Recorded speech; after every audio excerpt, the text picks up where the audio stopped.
riwayat pendidikannya Gibran yang boncos, Iya. loncat-loncat. Jadi dia loncat-loncat ternyata. Jadi dia tidak urut, SMA-nya nggak urut, kemudian masuk perguruan tingginya nggak urut, sehingga ada yang hilang.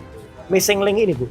Jadi bukan hanya ijazah palsu, tapi riwayatnya sendiri palsu. Sertifikatnya aja si Gibran nggak punya. Bagaimana bisa keluar surat keterangan ini? Walaupun di sini ada kalimat pengetahuan yang disetarakan, tetapi tidak bisa. Dasarnya apa? Kemendikdas mengeluarkan surat ini. Menteri pada menjabat pada saat dikeluarkannya surat keputusan objek sengketa itu tahun 2019 dan itu masih Bapak Muhadjir Effendi. Izinkan saya mengucapkan sesuatu dulu ya, bahwa jadi perkara gugatan yang saya sampaikan ini bukan sekadar tentang lembar surat keputusan. Perkara ini menyangkut kepercayaan rakyat kepada sistem pendidikan nasional dan kepada negara hukum. Sejak kecil, termasuk kita, jutaan anak Indonesia diajarkan bahwa untuk memperoleh ijazah SMA, SMK, atau kesetaraan paket C, kita harus belajar dengan tekun selama bertahun-tahun. Kita mempelajari pendidikan Pancasila, pendidikan agama, bahasa Indonesia, matematika, kewarganegaraan, serta mata pelajaran lain sesuai kurikulum nasional. Kita mengikuti proses pembelajaran, evaluasi, ujian, dan memenuhi standar yang ditetapkan oleh negara. Akhirnya kita diajarkan bahwa keberhasilan harus diperoleh melalui kejujuran, disiplin, dan kerja keras. Namun, apabila terdapat suatu keputusan administrasi negara, dalam hal ini adalah surat keterangan atas nama Gibran, salah satunya ya, memberikan penyetaraan dengan standar tidak jelas atau tanpa proses yang setara dengan ketentuan yang berlaku bagi warga negara yang lain, maka muncul pertanyaan mendasar. Apakah prinsip keadilan masih berdiri tegak di hadapan hukum? Perkara ini tidak semata-mata menyangkut kepentingan kami sebagai penggugat, sebagai penyelenggara pendidikan.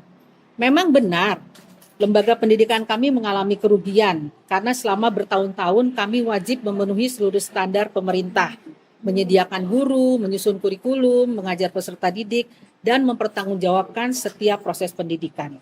Namun kerugian ekonomi itu bukanlah inti persoalan. Kerugian yang jauh lebih besar adalah rusaknya pesan moral yang diterima oleh generasi muda.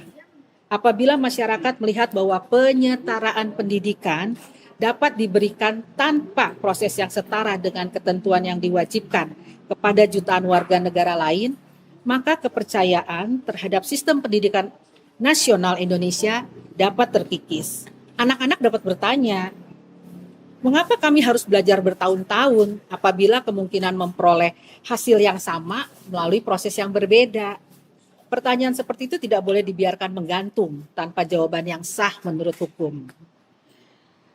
Jadi sebagai seorang ibu, sebagai seorang pendidik, dan sebagai warga negara, saya menyadari bahwa persoalan ini telah berlangsung bertahun-tahun. Saya pun menyesal kenapa baru sekarang memiliki kesempatan untuk mengajukan pengujian terhadap surat keterangan tersebut.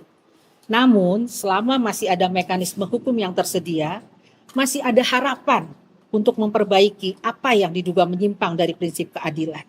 Harapan kami sederhana, bukan untuk mengurangi hak seseorang, bukan pula untuk mencari sensasi, melainkan agar setiap anak Indonesia memperoleh pesan yang benar dari negaranya, bahwa pendidikan memiliki nilai, bahwa ijazah memiliki kehormatan, bahwa kejujuran tetap dihargai, bahwa kerja keras tetap menjadi jalan yang harus ditempuh, dan bahwa hukum hadir untuk menjaga keadilan bagi setiap warga negara tanpa membedakan siapapun. Semoga gugatan yang kami sampaikan melalui PT UN nanti hasilnya bukan hanya menyelesaikan sengketa administrasi ini, tetapi juga memperkuat kepercayaan masyarakat terhadap sistem pendidikan nasional dan terhadap prinsip negara hukum yang adil bagi seluruh rakyat Indonesia. Salam hormat, merci si Hombi. Terima kasih. Jadi tadi untuk yang dipersiapan tadi gimana, Bu? Jadi kami tadi terima kasih kepada majelis kepada hakim ya, tadi hakim tunggal yang lebih memfokuskan gugatan kami gitu. Jadi sebenarnya kami menggugat ada dua pihak, Menteri dan Dirjen. Jadi tadi hakim mengarahkan agar kami memilih salah satu saja. Gitu. Jadi nanti saya akan diskusi dengan Pak Dwi dan teman-teman di sini dengan Mas Gofur supaya gugatan ini jadi lebih tajam dan tidak ada peluang untuk pihak tergugat untuk menyatakan bahwa itu tidak benar. Tentunya menterinya siapa, Bu? Menteri Yang pada menjabat hari itu? menjabat pada saat dikeluarkannya surat keputusan objek sengketa itu tahun 2019 dan itu masih Bapak Muhajir Effendi. Oh, yang sekarang masih menjabat ya? Sekarang Menko ya kalau Menjabat Menko beliau. Nah, kalau dirjennya sendiri?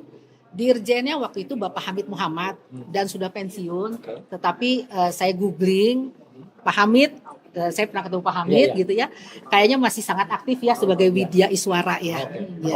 Oke. Jadi masih bisa untuk digugat ya? Iya, termasuk Pak yang tanda tangan sekretaris Pak Sutanto. Pak Sutanto. Iya, kan Masih yang aktif juga beliau? saya baca dia masih aktif Oh, sebagai oke. Widya Iswara. Husband sekarang sudah diganti Pak Eko Susanto. Sudah diganti Iya. Pak Eko Susanto seperti yang kita waktu itu Yang kesana, Om Roy Pak, ya? ketemu ya. Iya, Iya. lanjut. Nah, mungkin ada lagi yang mau ditambahin atau saya minta Silakan ke yang kawan-kawan lain. dulu Iya, ya? iya, silakan. Oke. Saya dari yang paling senior dulu ya, dari Pak Mur. Gimana Pak? Kenapa Bapak ada terpanggil untuk ikut membersamai sidangnya Ibu Mercy? Dan kenapa mungkin Bapak dari FPP TNI atau dari GMKR ya, organisasi yang Bapak pimpin, kenapa merasa gugatan ini penting? Baik, terima kasih rekan-rekan media sekalian. Pertama tentunya saya ucapkan terima kasih pada Bu Mercy yang pada hari ini telah menyampaikan gugatan secara resmi ke PT UN. Jadi perlu saya sampaikan bahwa kenapa sampai terjadi gugatan ini. Jadi kami sebetulnya beberapa minggu terakhir ini bertemu Bu Mercy, kemudian Pak Bonatua, tahu kan? Pak Bonatua Silalahi. Kami bertemu, kami ngobrol, ternyata Pak Bonatua itu punya surat, fotokopi surat keterangan, ya, penyetaraan yang diberikan untuk lolosnya Gibran. Oke. Yang kami tahu, yang kami ketahui bahwa itu tidak boleh pakai surat keterangan, harusnya kan Oke. surat keputusan, ya. Atau pakai ijazah lebih bagus. Oh, ijazah lebih bagus. Nah, ini karena penyetarannya bunyinya pun juga isinya tuh sesuai dengan pengetahuannya, bahwa pengetahuannya sesuai dengan Kelas 12. Iya, grade 12. Oh, grade 12, Nah, betul. jadi saya bilang sama Pak Bonatua, ini kita bisa gugat nih, karena selama ini kan kita gugat kan ijazah Jokowi.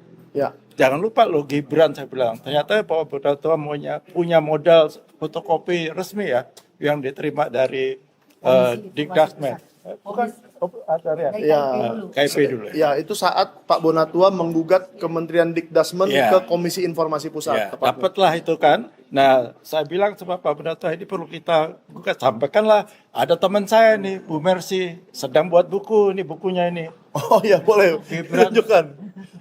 Ini boneka, gitu, apa ini? Boneka Pinocchio Jokowi. Pinocchio. Ada Ya, tanda ini tanyanya ya. Ini ada sebenarnya tanda ini tanya. pukulan besar untuk Pak Roy Suryo. Ini loh. Iya. Karena Gibran Black Chapter Nah, belum terbit. Suratnya ini. Iya. Tanya. Ini pukulan untuk Pak Roy Suryo ya. Gibran Black Chapter belum terbit, ini sudah terbit duluan. Nah, dari itu makanya terus kami nyusun pertemuan itu, kami nyusun rencana berikut seperti apa. Siap. Akhirnya Bu Mercy, udah saya akan buka dulu sebelum masa apa namanya itu tanggal 17 ya. Oh ya. Tanggal 17 Juli selesai itu batas waktu 90 hari. 90 Oh hari. iya. Jadi nggak boleh lewat Nah, kan? boleh lewat. mungkin Bang Makanya- Gofur atau Pak Dwi nanti Ya, Iya. saya makanya minta perdalam. terus tanggal 15 Juli 15 kemarin Sudah masuk dilaporkan. gugatan. Baru hari ini dipanggil. Baru Itu hari ini pertama. dipanggil. Kemudian kenapa saya minta pada Pak Bonatua sama Bu Mercy ini untuk segera mengajukan gugatan Gibran, karena seperti teman-teman sekali ketahui bahwa FPP TNI pernah membuat 3 kali surat ke DPR. Yang pertama tanggal 23 Mei, saya masih ingat, setelah Lebaran, beberapa hari setelah Tahun Lebaran, di 2025. Lebaran kami menyampaikan surat ke DPR. Itu pertama kali. Ya. Tidak digubris. Kami susul lagi tanggal 19 Agustus 2025 kami kirim lagi ke DPR, MPR dan DPD. Tidak digubris. Kami kirim lagi tanggal 3 November 2025. Oh. Isinya sama. Isinya adalah kita minta mulai berproses majukan Gibran. Oke. Karena Gibran terus kita yakinin bahwa Gibran tidak punya ijazah SMA. Nanti mungkin Mas Roy yang lebih paham lah soal ini karena sudah menelusuri sampai ke Australia. Itu yang pertama. Baik. Karena apa? Karena tuntutan dari FPP TNI yang kami deklarasikan pada tanggal 17 Februari 2025, Ya. tuntutan yang ke-8 adalah majukan Gibran. Nah, kemudian GMKR pada waktu deklarasi pada tanggal 10 Februari 2026, tuntutan yang kelima ya itu adalah adil Jokowi dan majukan Gibran. Oleh karena itulah kami dari PPTNI maupun GMKR akan terus-menerus mewujudkan tuntutan kami tersebut. Nah, Dan kebetulan ada Bu Mercy sama Bapak Natua. Oh iya. Maaf, Oh ini punya saya lagi. sorry. Nggak apa-apa. Nah, oleh karena itulah kami membersamai pada hari ini, kami bersama Bu Mercy untuk bagaimana kita terus menggugat Gibran. Dan nanti Oke. ini ada susulannya habis ini. Oh, Ada susulannya nanti. susulan gimana tuh, Pak? Ada penggugat intervensi. Oh, luar biasa. Nanti- Tapi bukan itu ya yang kemarin gugat intervensi pra peradilan Pak Roy. Bukan, lain lagi. Beda orang ya? Beda. Oh iya. Itu informasi dari saya. Iya, Terima kasih. saya kira memang ada orang-orang yang langganan untuk menggugat intervensi. Jadi kalau ini saya. Nah, sekarang karena tadi sudah disebut duluan, saya minta Pak Roy cerita sedikit mengenai perjalanan ke Australia dan cekal yang yang sebagai akibat dari perjalanan ke Australia bersama Pak Agus Yunanto dan mungkin gimana pendapatnya tentang gugatannya Ibu Mercy. Silakan. Yang pertama, saya bukan orang baru ya, kenal dengan Bu Mercy ini, karena sebenarnya kami udah kenal cukup lama, dan kemudian ya yang namanya saling berjuang itu pasti kita ketemu hanya beda sih. Dan yang kita lihat apa? Sebenarnya ini berawal dari kecurigaan kita terhadap riwayat pendidikan dari yang namanya Wapres kita Gibran Rakabuming Raka. Karena yang tertulis di laman resmi Sekretariat Presiden, ya, jadi laman resmi Sekretariat Kementerian Sekretariat Negara itu tidak sesuai dengan kenyataannya. Di sini ada SMP 1, kemudian ada di Orchard Park Secondary School, kemudian ada ditulis di menamat pendidikan di Management Institute Development Institute. Jadi ini MDIS dulu, baru insert lah ya. kebalik. Padahal ini di laman resmi. Laman resmi kok bisa kebalik? Jadi dia itu seolah-olah masuk perguruan tinggi dulu baru masuk matrikulasi. Nah, itu kan kebalik-balik. Padahal juga yang lebih parah lagi ketika Seakan-akan kampanye. matrikulasinya mau S2 gitu ya. Ya, ketika kampanye dia bahkan ditulis sudah S2 di sini. Jadi Oh, S2-nya ngaku di S2. insert, ya itu aja. S2. Insertnya hilang loh Pak. Insertnya ya UTS di sini. Jadi ini S1, S2.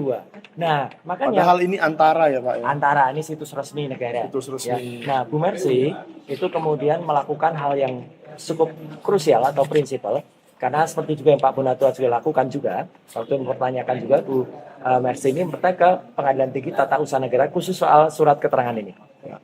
Bukan hanya surat keterangan yang ada, tidak boleh kata Pak Dr. Mur tadi, tapi ketika itu tidak boleh saja, ketika ditandatangani Sesdirjen, Ya. itu pun pada saat wali kota. Nah, harusnya wali kota saja nggak boleh Sesdirjen, harusnya itu keputusan. Pada saat Wapres cuma ditandatangani oleh pegawai atau kepala TU. Ya. Legalisir. Jadi legalisir. Hanya pakai legalisir dari kepala TU untuk menjadi Wapres. Ini kan luar biasa. Dan alhamdulillah saya Pak Dwi Dan ini sudah Mas data Gabung, publik ya Pak. ini udah data publik. Jadi bukan data pribadi bukan. lagi. Ini ada di bukunya Bu Mercy itu ya, surat ini. Nah, jadi artinya apa? Saya juga pernah kemudian secara khusus tadi sudah disampaikan dengan Pak Agus Yunanto pergi ke UTS Insert di Australia, dan yang saya cari itu sebenarnya sederhana. Selembar surat seperti ini, Bu. Oh iya. Ini sertifikat. Ini milik orang lain ya Pak. Milik orang lain. Ya. Gibran tidak punya ini. Jadi Gibran itu tidak punya surat kelulusan semacam ini. Dan itu fatal banget. Tapi ini jangan dibuka-buka lagi, Pak. Nah, ini penting. Dan Ada. itu dan itu yang saya minta sebenarnya Betul. ke Dan kementerian. menariknya ini yang tadi Aduh, Pak, jatuh. Apa, Pak? Saya yang tadi yang bukuin, Pak. ditulis jangan dibuka-buka lagi malah saya buka. Karena ada pakar pendidikan. Ya. Pakar pendidikan yang sekarang jadi YouTuber itu mencoba nulis riwayat pendidikannya Gibran yang boncos. Iya. Loncat-loncat. Jadi dia loncat-loncat ternyata. Jadi dia tidak urut, SMA-nya nggak urut, kemudian masuk perguruan tingginya nggak urut, sehingga ada yang hilang. Missing link ini, Bu. Betul. Jadi bukan hanya ijazah palsu, tapi riwayatnya sendiri palsu. Betul. Itu yang paling penting. Kalau ijazahnya palsu masih mending. Ini tidak palsu. Jadi supaya nggak lama-lama, Jangan naik kelas, makanya dia loncat-loncat. makanya loncat-loncat seperti kodok. Nah, Jangan naik kelas dia. iya, seperti kodok. Jadi makanya saya nggak perlu lama-lama, masih banyak pembicaraan lain. Nanti masih ada banyak yang bisa kita ulang. Belum lagi kita nanti ungkap soal akun Kaskus. Berikutnya tuh. Ini berikutnya nih. Fufu Fafa. Fufu Tidak Fafa. kalah penting. Tidak kalah Iya. penting. Dan bukan hanya itu, wah pokoknya banyak lah ini yang masih banyak yang kita lagi nanti ada sahabat kita mana tadi Luke tadi. Itu akan tahun kelahirannya Gibran juga masalah ya gitu. Iya. Jadi banyak banget lah. Pokoknya kita tunggu, kita support dulu Bu Mercy untuk kasus ini. Terima kasih. Oke, terima kasih Pak Roy Suryo. Itu sekilas tentang yang diteliti oleh Pak Roy Suryo di UTS Insearch Australia, dan beliau sampai ke sana terbang langsung ke Australia bersama Pak Agus Yunanto, dan sepulang dari UTS Insearch dicekal, nggak boleh keluar negeri lagi sampai hari ini ya. Gimana? dengar mau ditangkap loh. Apa tuh? Iya, hampir ditangkap Pak ya. Pak Roy Suryo tuh hampir ditangkap katanya. Dengar sih. Ya. Jadi Pak Roy waktu itu Iya. cekalnya. Wah ini kalau gitu nanti Pak Dwi habis Bang Gofur aja ya. Saya ke Bang Gofur dulu. Pak Dwi dulu ya. Ya, yaudah nanti Bang Gofur ingat soal cekal ya. Nah Pak Dwi, gimana menurut Pak Dwi sebagai ex Hakim Agung ad hoc mengenai gugatannya Ibu Mercy di PT UN? Apakah sudah benar? Apakah nanti akan mengalami masalah-masalah atau tantangannya seperti apa menggugat Gibran ini? Kan Wapres, tidak mungkin mulus-mulus saja. Gimana Pak? Terima kasih. Kalau ditanya sudah benar atau belum benar, itu nanti putusan dari Petun. Ya. Ya, Pokoknya jadi, ini Pak, jadi, yang lebih besar, yang lebih besar. hanya saya melihat gugatan dari Bu Mercy karena saya juga ikut mengadvokasi dengan persiapan mengajukan gugatan ini. Ya saya lihat ini udah baik ya, dan kita nanti tinggal menunggu perbaikan-perbaikan, karena tadi juga ada perbaikan-perbaikan ya Bu Mercy ya. Iya. Ada beberapa perbaikan, nanti itu akan kami diskusikan lagi ya. Terus kemudian untuk mengajukan perbaikan itu tanggal 30. 30. Tapi itu tahap-tahap yang Ya. normal Pak. Ya, tahap yang normal itu. Biasa Itu tahap saja. normal ya. Nah, terus kemudian Bu Mercy ini adalah orang yang memang melihat kondisi pendidikan di Indonesia yang betul-betul carut marut. Ya.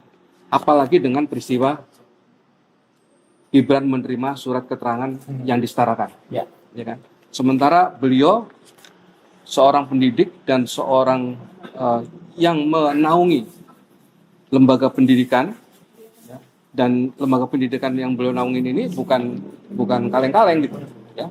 Bahkan sudah sampai ke tingkat Asia Bu ya. Ya. Ya, tingkat Asia ya. Sudah sampai tingkat Asia. Tentu itu menjadi concern beliau. Kemudian satu hal yang juga saya cermati di sini, antara surat keterangan yang dikeluarkan oleh Kementerian Pendidikan dan Kebudayaan, Ya. Direktorat Jenderal Pendidikan Dasar Menengah, dengan sertifikat. Ya. Ini kalau kita melihat dari korelasinya, ini contoh yang Mas Roy dapatkan, tapi ini milik orang lain ya, milik orang lain. Dia nggak punya Gibran. Nah. Kementerian melalui Dirjen, ya Direktorat Jenderal, Sekretaris Direktorat Jenderal Ini pendidikan dasar. Pendidikan Dasar Menengah ya, mengeluarkan ini, apakah sudah melihat sertifikat ini ada di tangan Gibran? Nah, Itu pertanyaannya. Wah, ini yang Itu pertanyaannya. iya, iya. Ya kan? Ya. Kalau dia mengeluarkan surat keterangan, itu harus mempunyai dasar administrasi yang menjadi dasar untuk membuat surat keterangan ini.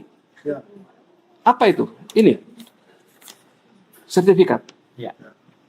Nah, selama ini dari Kemendikdas tidak dapat menunjukkan sertifikat untuk mendasari keluarnya surat keterangan ini. Ya. Waduh, 11-12 dong Pak. Surat dengan keterangan. ijazah UGM. Sama-sama tidak pernah ditunjukkan. Ya kan? Nah, dari situlah kita pertanyakan bagaimana surat keterangan ini bisa keluar. Ya. Untungnya masih ada kata-kata, masih pakai untung nih. Ya, ada kata-kata disetarakan. Disetarakan. Dan yang disetarakan itu adalah menyangkut masalah pengetahuan. Pengetahuan. Jadi subjektif lah ya. Pengetahuan. Sekolahnya. Bukan sekolahnya, bukan sertifikatnya. Bukan ijazahnya. Ya karena nggak ada ijazahnya kan.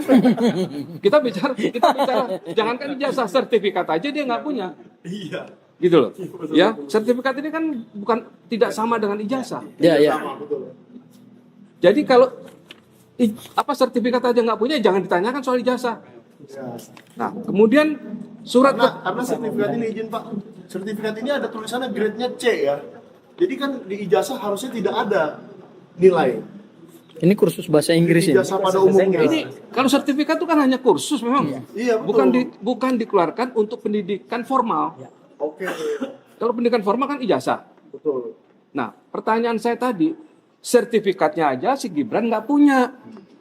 Bagaimana bisa keluar surat keterangan ini?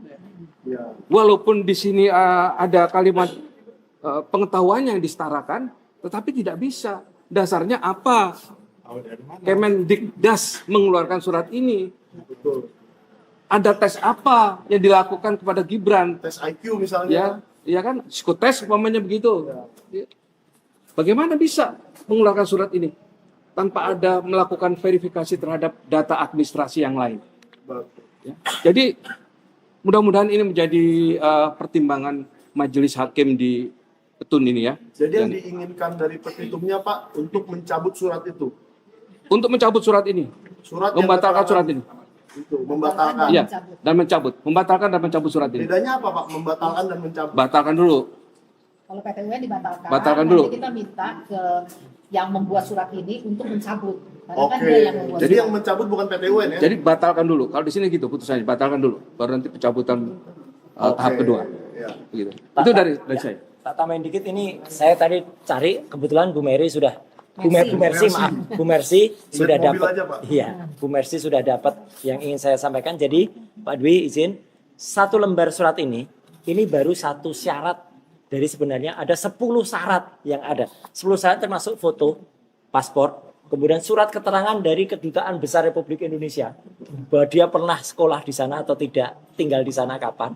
Kemudian ada rapor 3 tahun berturut-turut SMA-nya. Lah SMA cuma 2 tahun, gimana bisa rapornya 3 tahun berturut-turut. Terus ada surat struktur kurikulum, akte kelahiran, transkrip nilai itu tadi, hanya satu itu. Ijazah itu tadi, terus transkrip nilai. Jadi ini semua dilaksanakan secara elektronik loh Pak Dwi. Harusnya. Jadi kalau kemudian ada satu yang biasanya tidak masuk, saya sudah nyoba, itu masih abu-abu, belum bisa lanjut. Jadi kalau ini kan teman-teman di scan, masukin terus gitu, ini filenya apa, masuk, PDF-nya masuk, JPEG ini masuk gitu. Itu nggak ada. Gitu. Saya sudah praktek ini soalnya, makanya Bapak udah kita coba cek. kemarin ya? Sudah. Udah tes websitenya Sudah. memang Saya kalau udah tidak lengkap tidak bisa akan masuk. jalan. Jadi ini websitenya terbuka nih di repositori Kemendikdasmen. Atau jangan-jangan Mas Gibran tidak pakai website, langsung datang ke kantor. Nah itu namanya nggak boleh. Oh, itu namanya jalan pintas gitu, Oh, Pak. jalan pintas. Yang Tapi jelas- sangat mungkin itu. Sangat Nah, mungkin itu dilakukan. Nah, ini. Itu sangat mungkin Terima kasih, dilakukan. Bu Mercy. Jadi Bu Mercy sudah sampai jadi nggak bisa dilewat-lewat mana-mana loh ya. Ini jelas aturannya sudah jelas. Karena Ya. sebenarnya sejak 2018 Ya. itu semua orang yang ingin menyetarakan lewat pendidikannya harus lewat website Kemendikdasmen. Jadi makanya ini juga dipertanyakan kenapa jadi analog gitu. Ya. Jalannya gimana? Itu yang saya pertanyakan Ya, sebenarnya betul, ke betul. Kemendikdasmen sebelum saya maju ke PTUN dan tidak dijawab.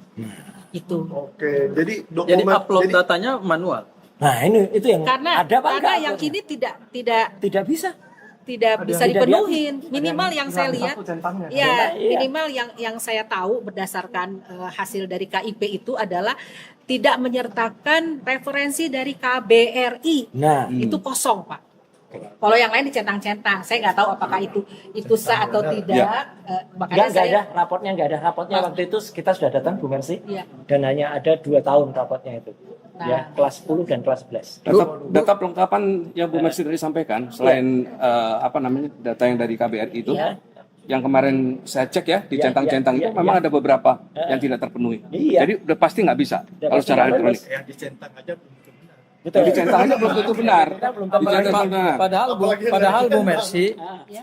bapaknya kan presiden. Nah, Kan tinggal perintahin KBRI. iya makanya. Masalahnya gini, KBRI itu tidak bisa asal kecuali dia punya data referensi Betul. dari sekolahnya, Itu data luar Pak. negeri loh. Sekolah harus mengeluarkan sertifikat itu. Berarti dalam hal ini KBRI benar ya? Benar. Ya, Benar, KBRI nggak dalam bisa. hal ini artinya gini menurut Nggak saya bisa ya, ditegakkan. menurut saya KBRI itu hanya menerima penyetaraan jika orang itu punya ijazah, Benar ada. punya sertifikat. Yes, good. Gimana tidak bisa, punya, Bu? iya. Gimana bisa? Orang asli, orang Indonesia yang sudah lebih dari 30 tahun tinggal di Australia, namanya Pak Iksan Katohanda yang bersama saya, dan pernah mengantar Gibran ketika datang lagi ke Australia, nebeng bapaknya tahun 2018. Gibran pernah berkata di situ, saya dulu pernah di sini, tapi hanya 6 bulan. Oh, Nah kan nggak mungkin kalau 6 bulan. Terus yang paling lucu lagi, dia itu minta diantar Pak Dwi, ke tempat-tempat yang wisata. Dan tempat wisata itu kalau bagi kita, kalau orang itu pernah tinggal di Australia, ya nggak akan ke situ lagi. Betul. Misalnya gedung opera. Nah, itu pasti orang nggak pernah ke situ. Misalnya saya lahir di Jakarta nggak pernah ke Monas. Lah iyalah, ya pasti sudah tahu lah. Kemudian ke Bondi Beach ya. Jadi ngapain juga dia gitu. Dan nampak betul kalau orang pernah datang, itu kan pasti, wah ini saya dulu, Pak, udah jalan deh. Itu tuh diem aja. Itu aja itu. jadi satu lagi Pak yang soal KBRI, kan KBRI pasti ngeliat dong. Iya. Kalau memang dia sekolah di situ, berarti visanya ada selama itu gitu loh. Visa pendidikannya, visa studinya ya. Iya. Iya. Nah, itulah yang kami tanyakan sebetulnya. Tapi karena tidak dijawab ya Pak Dwi ya. Jadi mau nggak mau kita datang ke PTU. Dari sisi persyaratan pendidikan, Wah, ini jika ada satu dokumen, katakanlah seperti yang tadi dari KBRI, tidak lengkap. tidak dilengkapi, tapi keluar surat keterangan penyetaraan, menurut Ibu sebagai orang pendidik gimana? Itu penyeludupan hukum nggak itu? Kapasitas kita di sini kan sebagai penggugat ya Pak Nah, iya. ya. Jadi karena itu Mempertanyakan. saya mempertanyakan gitu. Walaupun sebetulnya kalau memang waktu dulu saya pertanyakan pada tanggal 11 Februari, itu harusnya kalau memang ada kasih aja datanya Iya. kan selesai. Sama seperti Mas Roy ketika mempertanyakan ijazah S1 UGM, Ah, kalau harus ada kan tinggal tunjukin. Iya. Ngapain seperti tadi sampai menang di Pengadilan Negeri Jakarta?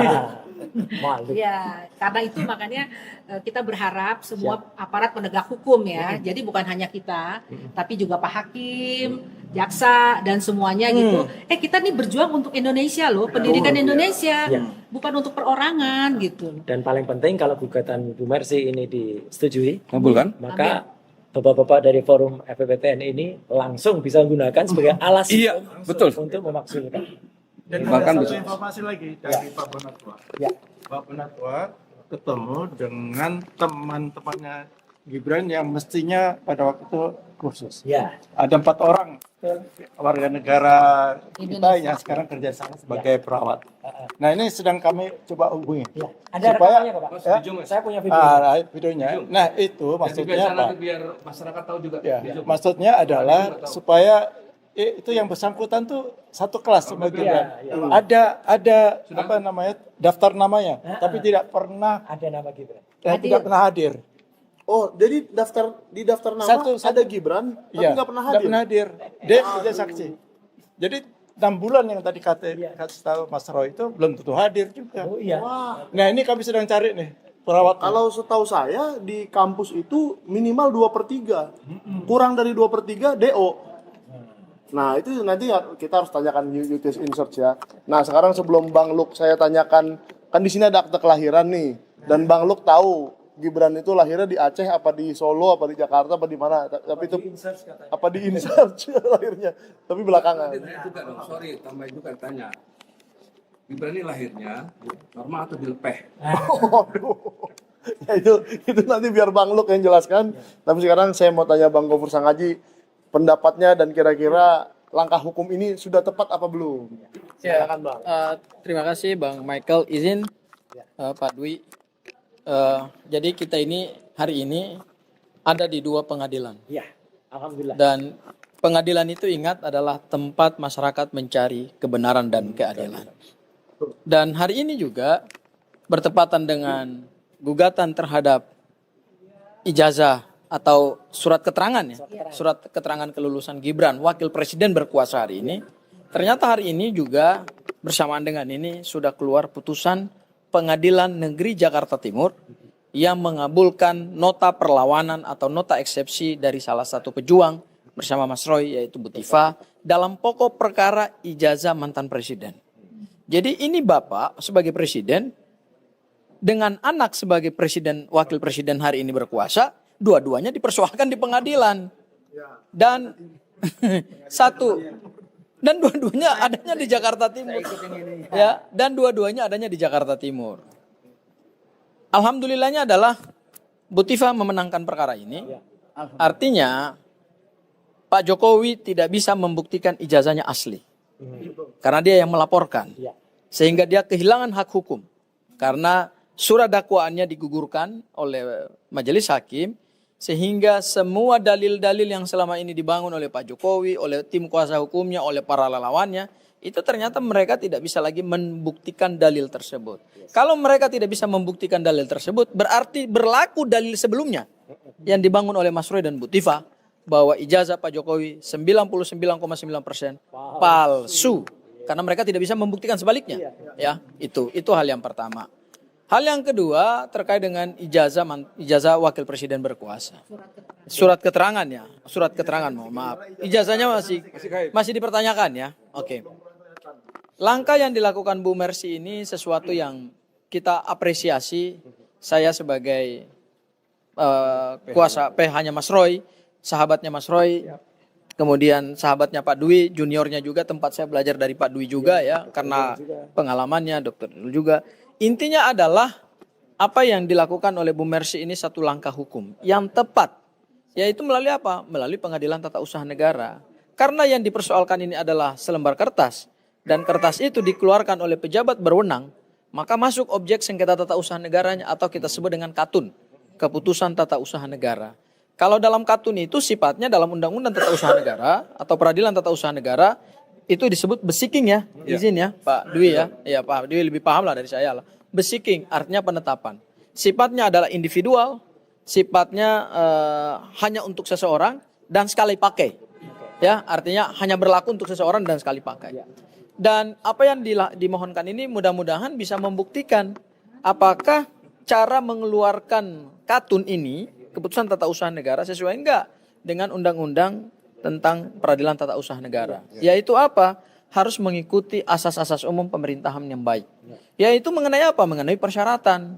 Sebelum keluar surat ini kan harus dipenuhi persyaratan administrasinya. Karena ini sengketanya bukan sengketa perdata ya, atau ini bukan juga perkara pidana yang berakibat pada pemenjaraan ya, tetapi ini lebih kepada administratif sehingga hakim pada Pengadilan Tata Usaha Negara akan meng-cross check bagaimana KATUN ini dikeluarkan. Apakah dikeluarkan sesuai enggak dengan undang-undang yang berlaku? Apalagi tadi ada beberapa persyaratannya. Dan kalau mudah-mudahan pada akhirnya di Pengadilan Tata Usaha Negara yang ada di Jakarta Timur juga dikabulkan, bersamaan juga dengan tadi permohonan atau nota perlawanan Butiva dikabulkan, menurut saya ini akan menjadi skandal terbesar dalam dunia pendidikan Indonesia. Ya, dan ini juga mungkin bisa jadi skandal politik terbesar dalam peradaban bangsa Indonesia. Yaitu apa? Presiden dan wakil presiden yang punya hubungan ayah dan anak. Dua-duanya terlibat dalam skandal pendidikan. Dan skandal pendidikan ini untuk mendapatkan jabatan politik tertinggi. Mudah-mudahan ini tidak lagi terulang ke depan. Ini apa yang dilakukan Bu Mercy ini adalah satu pembelajaran demokrasi, pembelajaran hukum, pembelajaran good governance ke depan supaya kita tidak lagi mempunyai pemimpin-pemimpin tertinggi yang identitas pribadinya dipertanyakan, dan ketika masuk ranah ranah pidana maupun pengadilan tata usaha negara, ternyata mereka nggak bisa membuktikan dalil mereka. Dan terakhir, ini masih ada kaitannya dengan Mas Roy tadi ya, terkait dengan pencekalan ya, karena ini pencekalan ini akibat dari Mas Roy ini datang ke Australia ini ya. Kami akan mohonkan dalam permohonan pra peradilan mungkin yang keempat atau mungkin yang kelima. Ya, supaya pencekalan itu dibatalkan oleh pengadilan.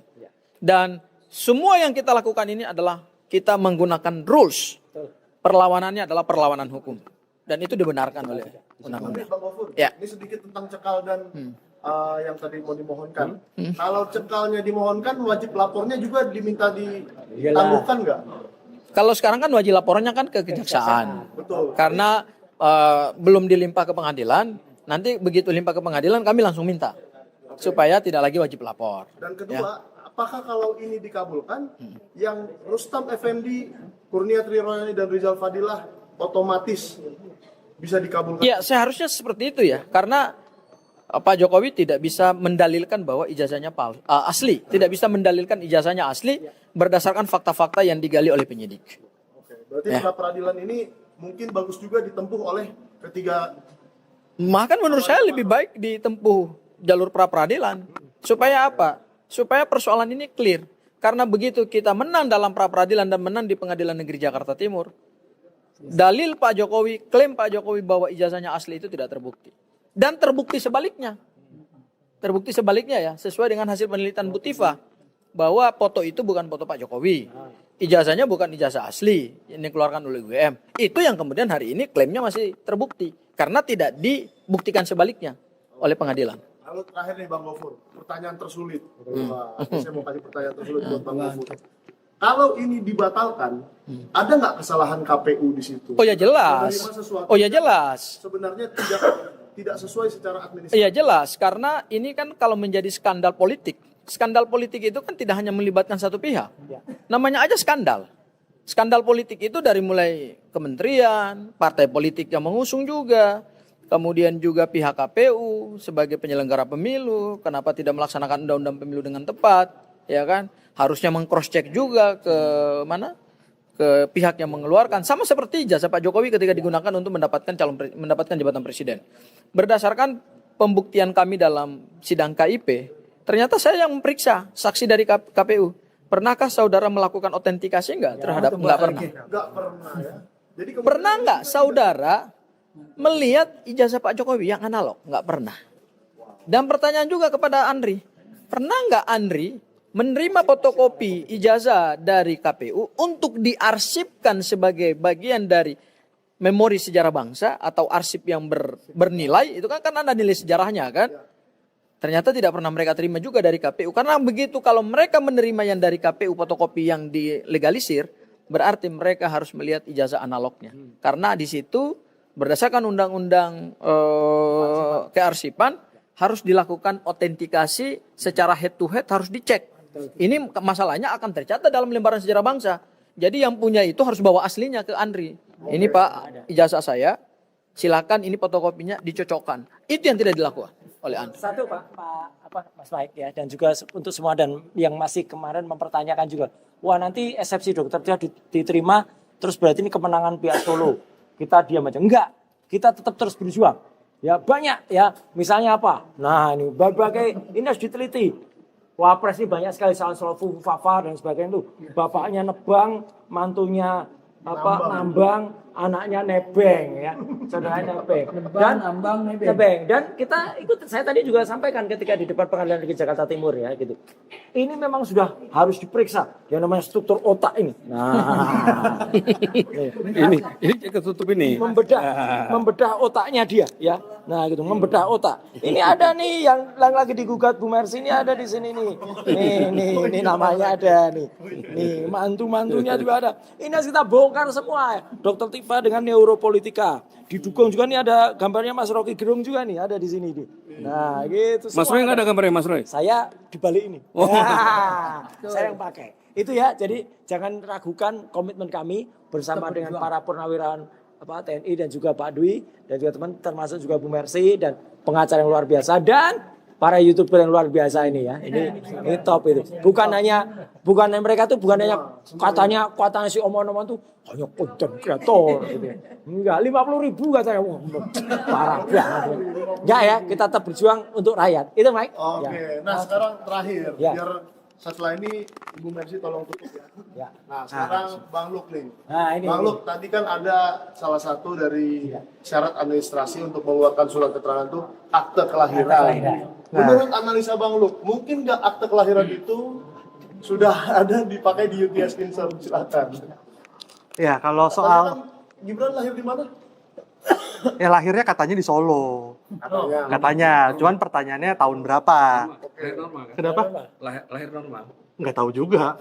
Ya kan nggak tahu kan, coba tanya orang tuanya. Yang saya tahu ketika tahun 2014 Jokowi memperkenalkan keluarganya, ketika memperkenalkan Gibran ditanyakan, oh ini anak saya, Gibran Raka Buming Raka, usianya 27. 25. 27, 26, 25, 25. Anaknya jam. Karena tahun kalau orang kelahiran tahun dituain. Dituain, ya Tapi kan? Gibran bilangnya 25. Oh. Tapi Jokowi bilangnya 27, 26, 25. Yang benar yang Nah, mana? itu Karena dia. nggak cocok, Pak. Kalau Jokowi lulus tahun 85, kemudian dia nikah 86, kemudian dia 2,5 katanya tahun. 2,5 tahun ada di Aceh. Lah Gibran lahirnya 87 katanya. Ya karena Masih di sepaket Aceh, kan? berdua di Aceh. Itu di video YouTube-nya sendiri kampanye tahun 2019, saat ini sudah 16 juta views. 2,5 tahun di Aceh. Mungkin dia sebelum kelahiran Gibran bolak balik. Ongkosnya dari mana? Katanya dia berat di ongkos waktu itu. Oh sama kayak Ah. kayak temannya Michael nih berarti ongkos katanya tuh ngojek 150.000 sampai ke UNC. Oh, itu ya yang profesional, kita profesional. Iya, katanya minta duit 150 juta itu ya terus Nah. lagi Gibran. Nah, Udah pindah perahu dia, biarin aja. ya yang cerita mengesankan juga sebenarnya saya pertama kali ketemu Bu Mercy ini di tanggal 11 Maret. Oke. Ada Super Semar tuh ya, Super Super Semar. Semar. Karena 11 Maret itu ada yang siangnya masih gugat di KIP, sorenya RJ. Wah, iya. Nah, tapi lucunya begini. Sekarang, Itu yang pakai kacamata hitam ya itu. yang pakai baju oranye. Iya. Sekarang orang itu juga masih minta data lagi ke Dikdasmen. Loh, ngapain? Karena buat bikin bukunya yang, oh ini buku yang benar gitu ya. Jadi dia juga minta lagi ke Dikdasmen gitu, bingung. Nggak malu ya orang. Bingung Tapi juga. coba jelasin dulu buku ini, Jam. Nah, kalau ini saya sedang menyusun buku ya, judulnya Termul Game Over ya. Karena menurut saya para termul-termul itu menjadikan perjalanan pendidikan Gibran itu seperti permainan, gitu kan. Apalagi buku-buku yang ada sebelumnya kan Gibran and Game, terus Gibran Let the Game Begin. Tapi saya mau Ini nggak ada apresiasi. gamenya ya tapi. Nggak ada. Serius. Sebelum Bang Luk menjelaskan tentang Termul Game Over, saya mau apresiasi dulu dua orang. Tadi waktu meninggalkan Pengadilan Negeri Jakarta Timur, ada dua orang, yaitu Bang Rifai Kusumanegara Oh, iya. dan Bang Andi Aswan yang Nggak pakai Andi, nggak pakai Andi. Oh, nggak pakai ya? Ya nggak apa-apa lah. Yang mendatangi saya begini, Pak. Selamat ya. Mereka mengucapkan selamat pada kita. Terima kasih ya. Ya berarti kan mengakui bahwa proses peradilan Mengaku di kita sana, harus di sini mereka podcast nih. Dah, kita harus hormati iya. hasil Dan putusan. dan yang Pasti nanti ada Mak Lampir yang podcast. Boleh dong, kita nggak percaya, boleh dong. Nah, dan yang penting adalah bahwa sekalipun putusan ini menguntungkan kita, tapi mereka berdua itu sama sekali tidak sentuh, tidak apa-apain lah gitu Ya, kan. jadi Termul Game Over ini apa? Ah, Apa kalau- Termul Game Over? Kalau tadi Termul ini siapa aja di dalamnya? Ada nama-nama orang termul-termulnya nggak? oh jelas ada. Kan Ada. mereka bangga kan menyebut diri mereka Iya, termul, waktu di Baris Krim, termulia. siapa kita? Termul. Ada di ada Baris Krim. videonya. Nah, kalau tadi dikatakan ini ada skandal politik atau skandal apa terbesar, menurut saya ini adalah skandal manajemen data terbesar. Tambah lagi nih. Ini karena- skandal lagi. Karena ini faktanya, setelah saya meneliti, jadi saya benar-benar nontonin 20 jam, 30 jam, bahkan mungkin 40 jam habis buat nontonin video dari pendukung Gibran loh. Bahkan waktu itu saya sempat beli bukunya Inalim kan yang mendukung Gibran itu. Nah ini adalah rangkuman dari yang tadi Pak Roy ceritakan. Ada KPU, Setnek, segala macam. Ini menceritakan riwayat Gibran yang berbeda-beda. Nah, itu tadi. Bahkan surat keterangannya pun lulusnya 2006. Tapi di KPU ditulisnya 2004 sampai 2007. Betul, nggak cocok. Nah, jadi buku ini merangkum berbagai kejanggalan dari versi lembaga negara maupun juga dari versi relawan itu sendiri. Tapi apa lo nggak kasihan? Kenapa? Masalahnya nih itu loh, ini loh. Wakil Presiden. Bukan, Bapak sama Oh iya. Nah ini, nih, lulusnya nggak sesuai 2004 2007. Gimana? Ini kan berarti 3 tahun, ini 3 tahun. Nih riwayatnya palsu. Nah, ini Apalagi, bro. ini versi relawan. Yang antara lain mengatakan katanya Gibran tuh ngambil foundation kayak ini nih, foundation. Tapi habis itu berubah jadi diploma gitu kan. Itu foundation buat pajak itu. Iya. Ya, karena katanya awal-awalnya foundation grade 12 foundation. Nah, Coba keluarin dulu yang termul itu mana? Ah, Termul endgame itu mana? Contoh termul yang Termul mana? Yang termul endgame mana? Andi Aswan lah, ketuanya kan, ketua militan Gibran Nusantara kan. Oh ada ya? Ada. Kau kaji juga? Iya, ini contohnya nih. 16 September di Rakyat Bersuara, dia mengatakan bahwa Gibran itu nggak pernah di UTS insert, tapi di Orchid Park selama 5 tahun, 2002-2007. Nah inilah saya menjelaskan juga bedanya kita dengan Termul. Kalau Termul acara berita dijadiin bahan laporan, kalau kita buat bahan kajian. Jadi beda ini yang mana yang dengan ilmu pengetahuan dan mana yang pidana, penjara. Nah, 16 September kebetulan saya juga hadir di sini waktu itu. Bang, saya kasihan loh abang bikin buku ini. Kenapa? Kan mereka mungkin tidak tahu datanya, tapi asal ngomong saja. Ya kan? Itu dia. Nah, lebih baik kalau menurut saya Mas Gibran muncul saja. Toh Mas Gibran kan mungkin carilah waktu kosong di weekend ya kan. Biarlah Pak Prabowo yang memimpin rapat-rapat itu, Mas Gibran absen dulu satu kali. Jawab dilapor Mas Wapres. Jawab Ya. dulu soal Masih ada. Nah, tahun-tahun ini Anda ngapain aja. Mas Roy yakin nggak yang dipersoalkan ini bisa menjawab? PTUN. Nggak, yang dilaporkan ini Wah, sama sekali enggak. keluar dan menunjukkan semua. Udah pernah ditanya oleh salah seorang pakar psikologi forensik kita, Mas Reza Indragiri, berkali-kali ditanya, diem aja. Nggak bisa jawab. Jadi gimana bisa jawab kayak gitu? Ya, paling jawabannya malah mungkin bener Panji dalam lakon mensrea. Ngantuk. dan pengacaranya pun juga tidak pernah memberikan statement ya yang ada substansinya gitu. Mana pengacaranya siapa? Pengacara Gibran kan waktu itu digugat Pasuban. Kan saya juga nungguin kapan nih pengacaranya berbicara gitu kan, nggak ada. Malah ya ini yang berbicara relawan-relawan yang katanya nggak pernah di UTS insert. Dia juga alpokat loh. Iya, alpokat ya. Terus kemudian hanya dalam hitungan hari di podcast bareng Hendri Satrio dibilang bahwa di UTS insert cuma 1 tahun. Nah, kemudian di CNN Jadi saya tahu nih, Jadi- mereka berantem sendiri. iya berantem sendiri. Jadi kamu teliti semua ini Iya, podcast betul. mereka. Dan kemudian di CNN di depan Mas Roy Suryo saya ulang adegannya nih ya. Diploma 3 years 5 semester. Nah, ini. Nah, jadi kalau berita-berita cukup dijadikan Saya cari kajian. waktu itu, 3 years-nya mana gitu. Iya, iya. Anaknya nggak ada. Nah, ini salah satu contohnya gitu kan. Pokoknya boncos lah para Jadi termol-termol ini. ya saya teliti Nanti semua-muanya berbagai. Gue mau nanya dulu kenapa lu kasih judulnya Termul Game Over gitu? Ya karena ini bukan main-main. Jadi kayak main-main jawabannya kan hari ini bilang nggak di situ, besoknya di situ setahun, lusanya di situ 2 tahun, 3 tahun.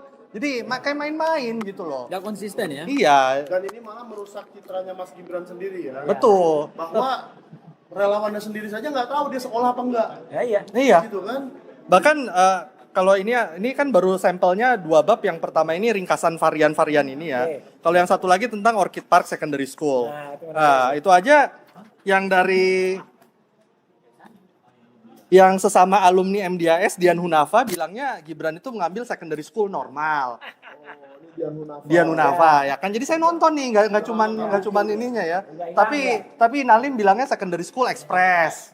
Itu kan jadi normal tapi express. Ingat itu hanya kira-kira. Jadi Iya. dia bilang, ini proyeksi yang paling optimis adalah ini. Iya, pakai logika. Pakai Berarti logika. Jadi tidak fakta. bukan cuman tidak meneliti ijazah analog, tidak meneliti ijazah digital, pakai logika berdasarkan logika pendidikan. Untung saya bukan peneliti ya. Kalau saya peneliti saya harus seperti Pak Roy dan Bang Luk harus nonton sampai habis. Oh iya. Dan bahkan Kata ditranskrip.